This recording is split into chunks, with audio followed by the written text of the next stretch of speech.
कैसे आपने जीरो से जेआरएफ तक लेके गए सफ़र को, तो आप बताएं। जी सर, सीक्रेट तो सबसे बड़ा यही है कि मैंने सर की क्लासेस देखी थी। तो जब आपने जेआरएफ निकाल दिया तो सबसे पहले आपने किसको बताया? मेरी एक दोस्त है जो यहाँ बैठी है, अच्छा। वही मेरे साथ थी। दे स्टार्टेड आस्किंग मी कि कहाँ से प्रिपेयर किया। ऑल आई डिड कि मैंने यूट्यूब पे मोनू सर की क्लासेस लगाई। 146 से लेके 202 तक का स्कोर पहुंच सकते हैं, वो कौन से आप बता सकते हैं? होगा डिसिप्लिन रखना, डोंट गो फॉर मोटिवेशन। कौन से सब्जेक्ट आपके स्ट्रॉन्ग थे पहले से ही? फिजिकल एजुकेशन का नहीं है बैकग्राउंड आपका, फिर कौन से थे? सर मेरा रिसर्च जैसे हमें ठीक से पढ़ाया था कि कौन से टेस्ट कब लगते हैं, पैरामीट्रिक नॉन पैरामीट्रिक टेस्ट कैसे कौन से लगेंगे, फिर एनाटॉमी हो गई, मसल की ओरिजिन, इंसर्शन, एक्शन हो गए। नमस्कार, प्रणाम, आदाब, सत श्री अकाल। कैसे हैं भी आप सभी? उम्मीद है सभी ठीक होंगे।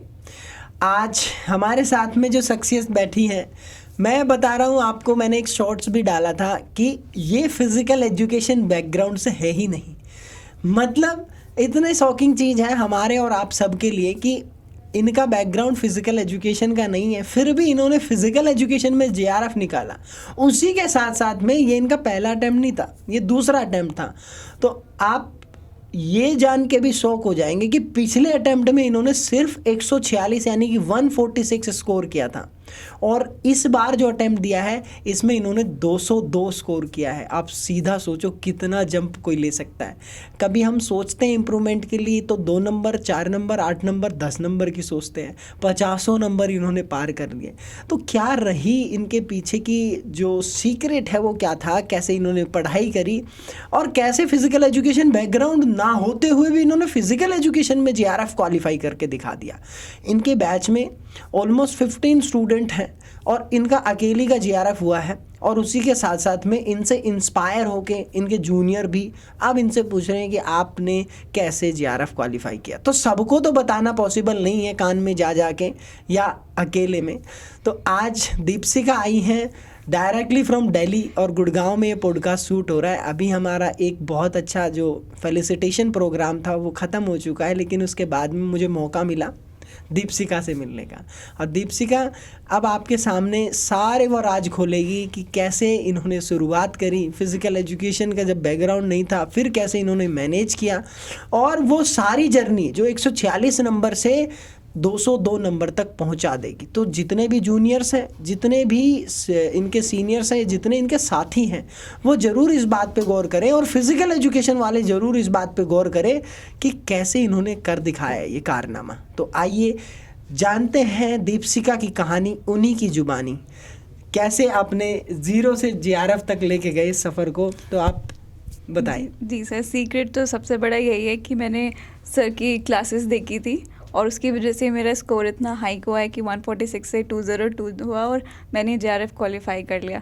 बेसिकली हमें पढ़ाई के टाइम कंसिस्टेंसी की ज़रूरत होती है।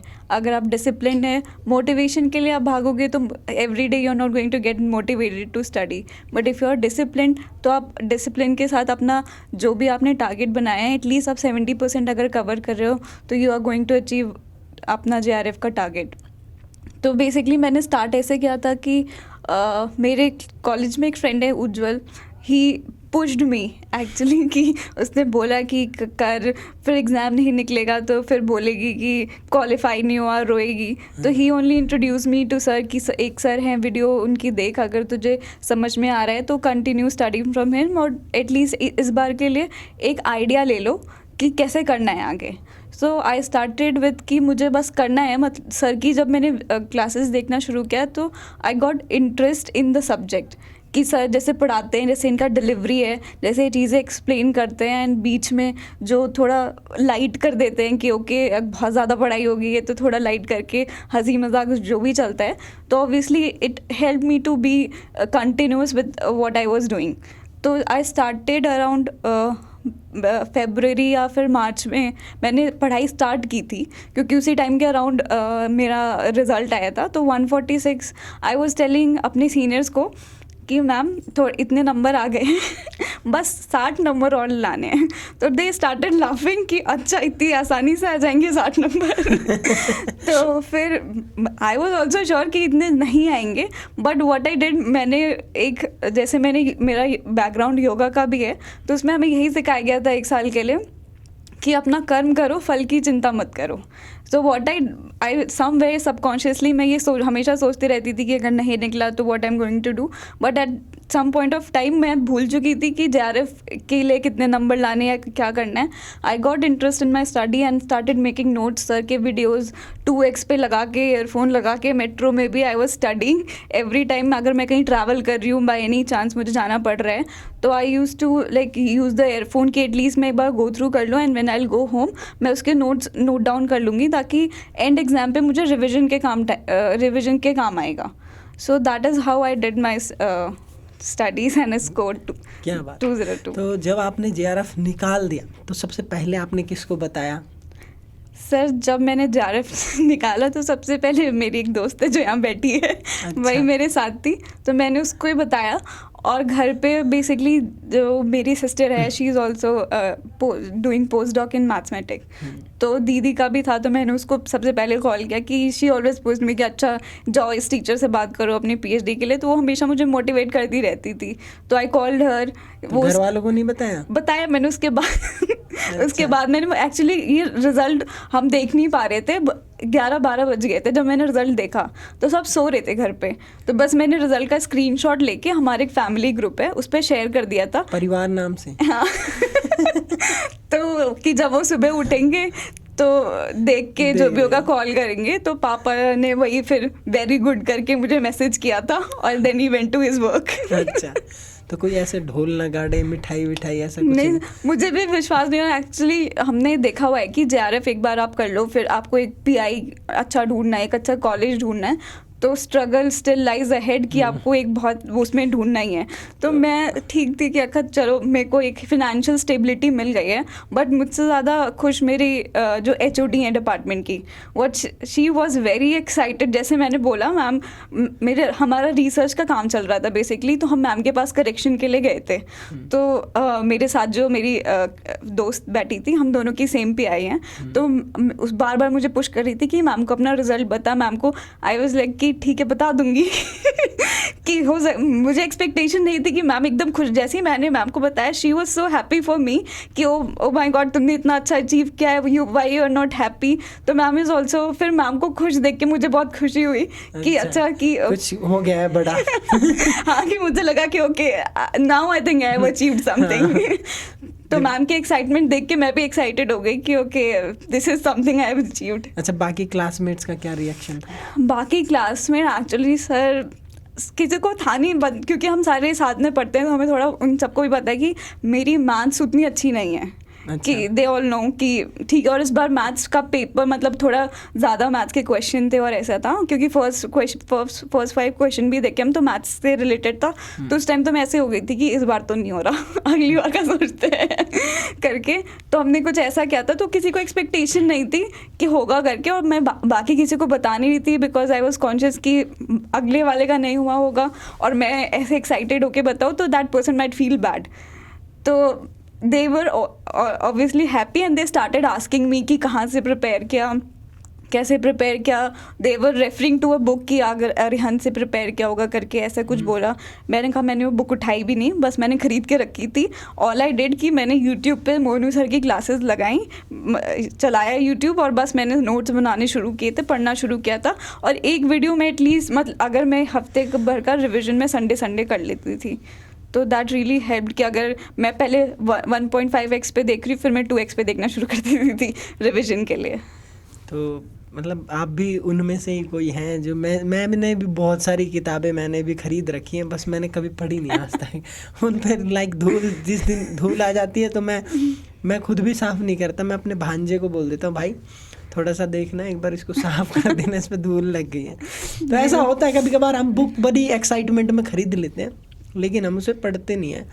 वो क्या पता इंटरेस्ट ना हो, या फिर 1-2 पेज पढ़ के थोड़ा सा वो है नहीं यार उसमें वो कंटेंट नहीं, वो बात नहीं है, वो इंटरेक्शन नहीं. जैसे आप मुझे पढ़ा रहे हो, you are interacting with me कि ये इसका ऐसे होगा. बीच में आप उसी कुछ हिस्ट्री बता रहे हो, लेकिन बुक में तो लाइंस लिखी हुई हैं, वही आपको पढ़नी है. बुक तो लिख दी, फिर वो चेंज थोड़ी होनी है. उसके आगे पीछे का बैकग्राउंड या कुछ इंटरेस्टिंग बैकग्राउंड किसी ने कुछ नहीं बताया. जैसे आपने पढ़ाया था वॉर, फिर आपने वर्ल्ड वॉर के बारे में थोड़ा बताया, तो मुझे इंटरेस्ट आया कि अच्छा ये भी ऐसा होता है, अच्छा इससे रिलेटेड रिलेटेड ये था क्योंकि वहाँ से कुछ कुछ चीज़ें हमारी हिस्ट्री में हैं फिजिकल एजुकेशन की जो डेवलप हुई हैं। तो आपने उसका बैकग्राउंड बताया तो मैंने गूगल पे जाके सर्च किया था, आपने रेफरेंस भी दिया था बल्कि कि अगर तुम इसके बारे में इंटरेस्टेड हो पढ़ने के लिए तो go and search on Google. तो मैंने वो किया था, तो उससे थोड़ी ऑब्वियसली इंटरेस्ट बढ़ गया मेरा कि इसको कंटिन्यू करते हैं, अच्छी चीज़ है। क्या बात है, आप उन सवालों के ऊपर पहुंचते हैं क्योंकि देखो हमारी और आपकी बातें तो कौन नहीं सुनने वाला है इधर, है ना। ठीक है, एक दोस्त सुन लेंगे, माता पिता हैं वो सुन लेंगे, थोड़े दोस्त हैं एक दो वो सुन लेंगे। जी सर। उन बच्चों के बारे में बातें हो जाएं जो बच्चे एक्चुअली में इस वीडियो को इसलिए देखने आए हैं कि आपने कैसे किया। तो वो 5 रूल्स आप बता दो कि अगर आप ये 5 रूल्स आप फॉलो कर लो तो आप भी 146 से लेके 202 तक का स्कोर पहुंच सकते हैं। वो कौन से 5 रूल आप बता सकते हैं? ऐसे 5 रूल, सबसे पहले तो होगा डिसिप्लिन रखना, डोंट गो फॉर मोटिवेशन, कि हर दिन तुम्हें मोटिवेशन नहीं आने वाला पढ़ने के लिए। फॉर फर्स्ट 10 डेज हो सकता है कि तुम मोटिवेटेड रहो कि मुझे JRF निकालना है, बट अगर तुम आज से स्टार्ट कर रहे हो दिसंबर के लिए तो तुम 1 महीना पढ़ पाओगे मोटिवेटेड रह के, अगर तुम्हारे पास डिसिप्लिन है तो वो तुम्हारे लॉन्ग टर्म में हेल्प करेगा। सेकंड है कि एक जैसे तुम फिजिकल एजुकेशन का पेपर दे रहे हो या तुम एक फिजियोथेरेपिस्ट हो तो अपनी फिजिकल एक्टिविटी मेंटेन रखो, वो तुम्हारे कंसंट्रेशन में हेल्प करेगी। बाकी कंटिन्यूसली अपने जो भी notes banana is very important, क्योंकि तुम्हारे पास लास्ट टाइम में रिवीजन के लिए तुम 10 वीडियो स्किप नहीं कर सकते कि इसको देखूं या उसको देखूं। एक पैटर्न रखो कि जैसे सर पढ़ा रहे हैं, अगर कोई यूनिट पढ़ रहे हो, कोई एक पर्टिकुलर टॉपिक पढ़ रहे हो, उसके नोट्स बनाना शुरू कर दो। और जो तुम्हें पढ़ते टाइम पता चल जाएगा, क्वेश्चन MCQs बीच बीच में लगाते रहना, तो तुम्हें पता चल जाएगा स्ट्रॉन्ग पॉइंट्स क्या हैं और वीक पॉइंट्स कहाँ हैं।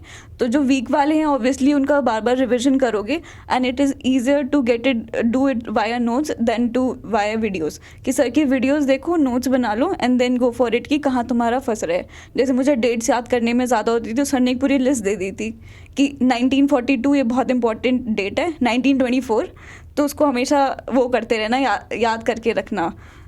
तो ये ऐसी ट्रिक्स मतलब सर आती भी हैं फिर वो एग्जाम में या ऐसी बता देता नहीं सर आई थी। मैं कह रही हूँ ना कि मेरा सिलेक्शन सिर्फ इसलिए हुआ क्योंकि मुझे ये पता था कि नेगेटिव मतलब क्या इसका आंसर नहीं है। हाँ। कि इसका मुझे एग्जैक्टली अगर मैं बोलूँ तो अगर 10 क्वेश्चन ऐसे पक्का थे जिनका आंसर मुझे नहीं पता था कि इसका आंसर क्या होगा, लेकिन मुझे ये पता था कि एग्जैक्टली राइट आंसर क्या है, इसका A का A ही होगा या B का B ही होगा, ये मुझे नहीं पता था। लेकिन मुझे ये पता था कि C का A नहीं होगा या फिर D का B नहीं होगा। तो वो एलिमिनेशन ने मुझे बहुत हेल्प किया स्कोर करने में। क्या बात है, तो इतनी सारी बातें आपने बता दी।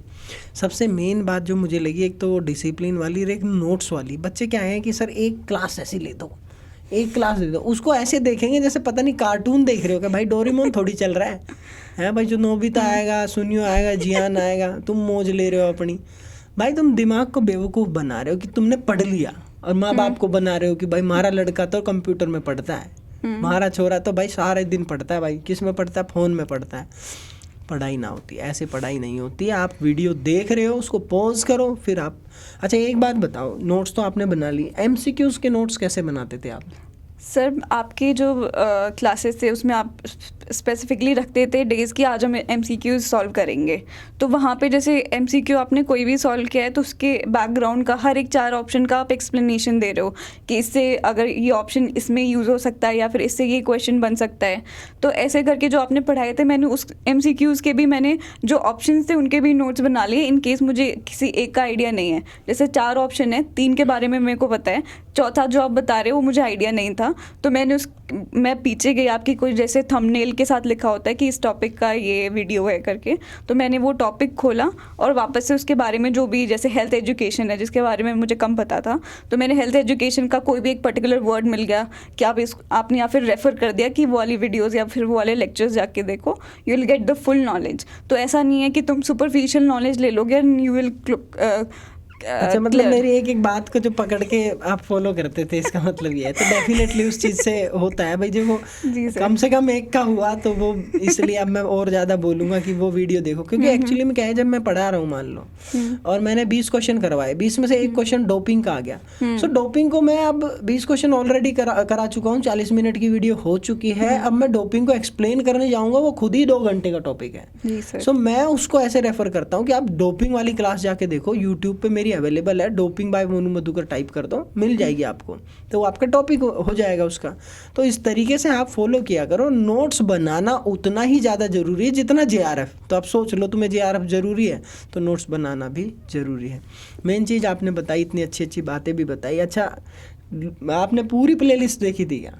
जी सर, आपके एक में 94 वीडियोज़ हैं, एक में 64 है, 46 है। क्या बात है। तो ऐसे ऐसा जिस इंसान को पता होता है ना, उसी का रिजल्ट होता है।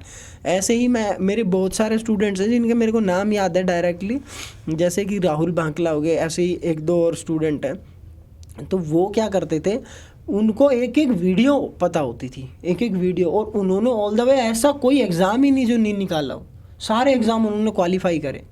और वो मेरे को बताते थे, सर उस फोल्डर में ना आपकी इतनी वीडियो है, उसमें इतनी वीडियो, उसमें इतनी वीडियो, उसमें इतनी वीडियो है। मैं कह रहा यार, लेकिन मुझे ही नहीं पता इतना, तो तुम्हें पता है।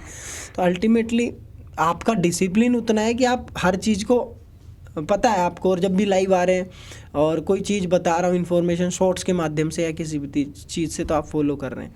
तो ऑल द वे आपने कोई अभी तक पेड बैच नहीं लिया था और यूट्यूब से ही आपने तैयारी करिए। क्या भाई, ज़बरदस्त जुनून है, एकदम जोश है। तो वो चीज़ है, यूट्यूब में स्पेसिफिक हो जाता है, लेकिन यूट्यूब में क्या है कि आप लाइन से सीखते हैं, लेकिन थोड़ा ज़्यादा स्पेसिफिक नहीं होता, आपको ढूंढनी पड़ती हैं चीज़ें बहुत सारी, ऑल द वे नोट्स बनाने पड़ते हैं, सारी चीज़ें। पेपर 1 पेपर 2 का कॉम्बिनेशन नहीं मिलता। पेड क्लास में थोड़ा सा सीक्वेंसली चलती हैं चीज़ें, और उसके PDFs वगैरह सब कुछ मिल जाते हैं। जी सर, उसमें वो तो फ़ायदा होता ही है। हाँ। और पेपर 1 भी साथ में मिल जाता है, तो उसमें भी वो स्ट्रांग हो जाता है। क्योंकि मुझे डर था कि अगर इन केस इस बार नहीं हुआ तो वो शायद पेपर 1 की वजह से ही होगा, क्योंकि ये तो ऑलमोस्ट मतलब आप जितने, थोड़ा मेरा फिजियोथेरेपी का बैकग्राउंड है, तो एनाटमी, फिजियोलॉजी। तो कौन कौन से सब्जेक्ट आपके स्ट्रॉन्ग थे पहले से ही? फिजिकल एजुकेशन का नहीं है बैकग्राउंड आपका, फिर कौन से थे? सर मेरा रिसर्च, जैसे हमें ठीक से पढ़ाया था कि कौन से टेस्ट कब लगते हैं, पैरामीट्रिक नॉन पैरामीट्रिक टेस्ट कैसे कौन से लगेंगे। फिर एनाटमी हो गई, मसल की ओरिजिन, इंसर्शन, एक्शन हो गए, फिजियोलॉजी हो गई, स्पोर्ट्स न्यूट्रिशन हो गया, फिर स्पोर्ट्स साइकोलॉजी हो गई। तो स्पोर्ट्स, क्योंकि मेरा जो मास्टर्स का सब्जेक्ट है MPT स्पोर्ट्स मेडिसिन है, तो स्पोर्ट्स के बहुत सारी चीज़ें कवर कर ली थी। बाकी उसके अलावा जैसे हेल्थ एजुकेशन हो गया, बैकग्राउंड हो गया, हिस्ट्री हो गई, फिजिकल एजुकेशन की, और भी बहुत सारी चीज़ें थी जो मैं पहली बार देख रही थी। साइकोलॉजी आपकी थी? सर ऐसे स्पेसिफिकली हमारे एक सेमेस्टर में एक टॉपिक था, तो ऐसे बहुत ही डीपली तो नहीं पढ़ाया था, बट आइडिया था कि मुझे कैसे मेंटल इमेजिंग क्या होती है, कैसे, और पीरियडाइजेशन हमें थोड़ा पढ़ाया जाता है अच्छे से, कि क्योंकि हमें भी एथलीट से डील करना होता है, उनकी ये सब देखने होते हैं, जैसे फिर VO2 मार्क्स, ये सारी एनारोबिक चीज़ें हो गई, ये सारे टेस्ट। अल्टीमेटली हम यूँ कह सकते हैं कि जितनी भी फिजियोलॉजी से संबंधित चीज़ें हैं, जितनी भी किन्सियोलॉजी से संबंधित चीज़ें हैं, वो सारी आपको मतलब पता है, और वो उतनी अच्छे से पता है जितनी शायद फिजिकल एजुकेशन वालों को भी नहीं पता हो। क्योंकि आप खाली वो पढ़ नहीं रहे ओरिजिन और इंसर्शन, आपको वो चीज़ अच्छे से पता होनी चाहिए, तभी तो आप उसको रिहैब करेंगे। जी सर, है ना, अल्टीमेटली आप रिहेबिलिटेशन का काम करेंगे। जी सर। तो फिजियोथेरेपी में ऐसे ही नहीं, आपकी कोई मसल पता होगी, एक्चुअल मसल कौन सी है, उस पर आप जैसे डेल्टोइड किया तो वो एंटीरियर है, पोस्टीरियर है, या फिर लेटरल है, कौन सा हेड में इंजर्ड हुआ है, तो कौन सी एक्सरसाइज कराएंगे, तो वो सारी चीज़ें आपको पता है। और सीक्वेंसली, तो इस टाइप के क्वेश्चन आ रहे हैं आजकल कि सीक्वेंस में सजाओ मसल्स को नीचे से ऊपर तक, या जॉइंट्स बताओ कि कौन से ऊपर है, तो वो जॉइंट्स, मसल, बोन्स, ये तो आपको रटी गई हैं सारी चीज़ें एकदम तगड़े तरीके से। आप तो छू के बता दो कि ये वाली जो तुम्हारी मसल फड़क रही है, ये ऐसे ऐसे ये वाली मसल है ना। जी सर। तो इस टाइप से आप, हाँ, तो ये काफ़ी स्ट्रॉन्ग पार्ट आपका था। बाकी आपकी देखो हिस्ट्री नहीं थी, उतना ज़्यादा स्पोर्ट्स साइकोलॉजी नहीं था, ये सारी चीज़ें नहीं थी, है ना। हाँ, तो बस अब और आप कुछ कहना चाहें अगर हमारे साथियों से तो कह सकते हैं, बाकी तो मेरी तरफ से तो सारी चीज़ें हो ही गई हैं। सर बस मैं यही कहना चाहूँगी कि डिसिप्लिन के साथ मोनू सर को फॉलो करो तो तुम्हारा सिलेक्शन JRF में पक्का हो जाएगा। पक्की बात है। पक्की बात है सर। चलो, दीपशिका ने जो आखिरी में बात बताई इसको फॉलो कर लेना। बाकी अगर आप लोग UGC नेट की तैयारी कर रहे हैं तो पेड बैचेस में भी जुड़ सकते हैं हमारे साथ में, नंबर मिल जाएगा आपको स्क्रीन पे। और उसी के साथ साथ में मेरी बुक मार्केट में अवेलेबल है पेपर 2 की, फिजिकल एजुकेशन की 3-4 बुक अवेलेबल हैं। तो आप कुछ मत करना, गूगल पे टाइप कर लेना physical education book by Monu Madhukar, तो आपको मिल जाएंगी ऑल द वे 5 बुक हो जाएंगी जब तक आप इस वीडियो को देखेंगे। 3 अभी ऑलरेडी मार्केट में है। सो आप तैयारी कर सकते हैं, उनकी रेटिंग देख सकते हैं। क्या कहते हैं, अपने फ्लिपकार्ट पे भी अवेलेबल है और आपके अमेज़ॉन पे भी अवेलेबल है और अड्डा की वेबसाइट पे अवेलेबल है। तो मैं यही कहना चाहूँगा कि थैंक यू सो मच। ऐसे ऐसे मोटिवेशन देते रहें बच्चों को, ताकि आप तो सक्सेस होते ही हो, दूसरों को भी मोटिवेशन मिलता है। खासकर लड़कियों को जो घर में ही रह के फिर यूँ कहती हैं कि हमसे तो पता नहीं होगा कि नहीं हो पाएगा। तो बहुत बहुत बधाई एक बार फिर से दीपशिका आपको, और अड्डा की तरफ से once again congratulations to you. Thank you sir.